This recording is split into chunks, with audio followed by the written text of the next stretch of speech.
Grandpa Boo. Did you hear?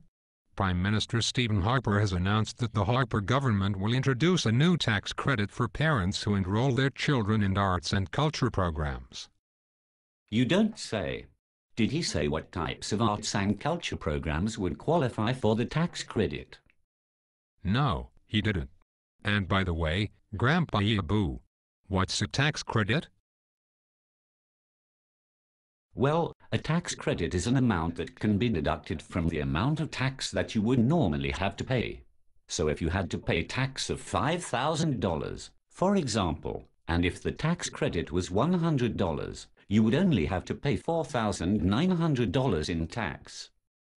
I see. So in the end you save $100, since you don't have to pay that money in taxes. Yes, that's right, Niboo. But remember, you will have had to spend much more money in the first place to qualify for the tax credit. You might have spent $500 to qualify for a tax credit of $100. So the tax credit is only useful if you were going to spend that money anyway, right, Grandpa Boo?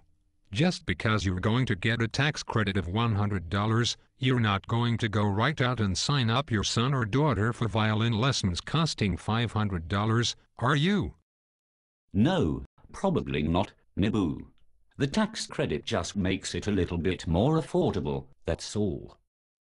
And if you're at or below the poverty line, you might not even have to pay taxes, right, Grandpa Boo? In that case, the tax credit doesn't do you any good at all, does it? Yes, you are correct, Niboo. Chances are if your family is near the poverty level of income, you can't afford to spend money on violin lessons for your children, although it certainly is admirable if you can find ways to do so. But the tax credit probably won't help you much. Well then, Grandpa Boo, what's the point of providing the tax credit? I thought Canada was on track for a $45.4 billion deficit for the fiscal year ending March 31st. So how can the Harper government justify another tax cut? Is it intended to create jobs for violin teachers? Well, Niboo, that's a good question.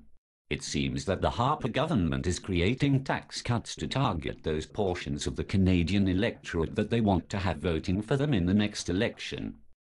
In other words, they are sucking up to the voters in an attempt to get re-elected, right, Grandpa Boo? Yes, you could put it that way, Niboo. And I suspect that the voters that the Harper government is sucking up to, as you put it, are the voters in the 905 area. What is the 905 area, Grandpa Boo? Is that the same as Area 51? Ha ha ha. No, Niboo, the 905 area refers to the 905 area code in Toronto. It's the Toronto suburbs. The Harper government knows that they need votes from the middle and upper class in the Toronto suburbs to get re-elected. Oh, now I see, Grandpa Boo. The Harper government has proposed a tax incentive that benefits only the middle and upper class suburban voters, in the hopes that these voters will vote for them in the next election. Wouldn't it be simpler for the Conservatives to just go out and buy votes? Give the voters cash for their vote at the polling booth. Yes, it would, Niboo. But of course that's illegal. I see. Those Conservatives certainly are wily. Wily like foxes. And we don't much like foxes, do we, Niboo? No, Grandpa Boo, we certainly don't. And not when foxes are leading our government.